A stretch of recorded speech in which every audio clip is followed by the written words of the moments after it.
लोकसभा चुनाव के ठीक बाद दो राज्यों में हुए विधानसभा चुनाव के नतीजे बेहद हैरान करने वाले हैं। हरियाणा में माना जा रहा था कि इस बार बीजेपी को शिकस्त मिलेगी, लेकिन पार्टी ने प्रचंड जीत हासिल की है। वहीं अनुच्छेद 370 को हटाने के बाद जम्मू कश्मीर में विकास कार्यों की बड़ी घोषणाओं के बावजूद बीजेपी को हार का सामना करना पड़ा।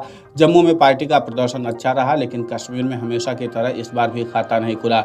जम्मू कश्मीर में नेशनल कॉन्फ्रेंस सबसे बड़ी पार्टी बनकर उभरी है। केंद्र शासित प्रदेश जम्मू कश्मीर के 90 सीटों में से 43 जम्मू और 47 कश्मीर में हैं।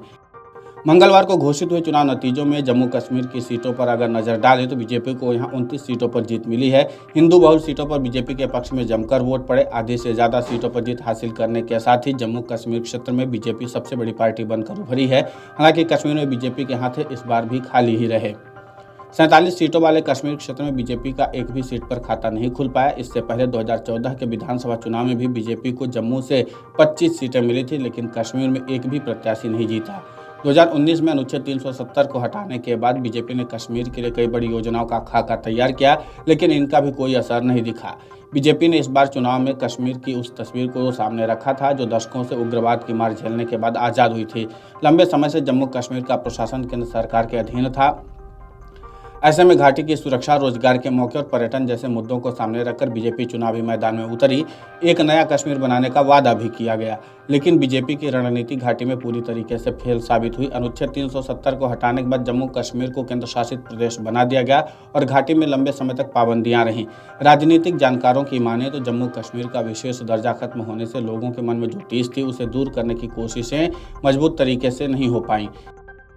सरकार के नए कश्मीर की सुरक्षा रणनीति में सामूहिक जिम्मेदारी और सजा की नीति भी शामिल थी, जिसका नतीजा जनता में असंतोष के रूप में दिखा।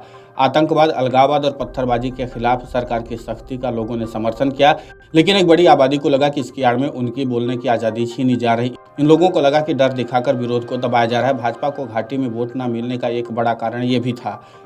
केंद्र शासित प्रदेश जम्मू कश्मीर की 90 सीटों में से 43 जम्मू और 47 कश्मीर में हैं। भाजपा ने जम्मू रीजन की सभी 43 सीटों पर चुनाव लड़ा और 29 सीटें जीती हैं। वहीं कश्मीर रीजन की 47 सीटों पर भाजपा ने 20 कैंडिडेट उतारे थे। यहां भाजपा का खाता भी नहीं खुल पाया। गुरेज सीट से एक उम्मीद थी। यहां से फकीर मोहम्मद खान बीजेपी के कैंडिडेट थे। फकीर मोहम्मद 28 साल पहले 1996 में गुरेज से निर्दलीय विधायक चुने गए थे, फिर कांग्रेस में गए। इस बार बीजेपी से भी उन्हें हार ही मिली।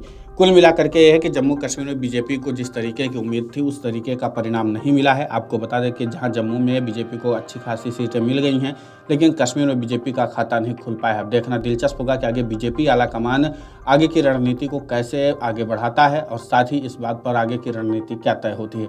Video desk amarujala.com। अगर आप ये वीडियो YouTube पर देख रहे हैं तो हमारे चैनल को सब्सक्राइब कर बेल आइकन दबाएं और Facebook पर देख रहे हैं तो हमारे पेज को लाइक करें। 8 मिलियन प्लस सब्सक्राइबर, आपके इस भरोसे के लिए बहुत धन्यवाद।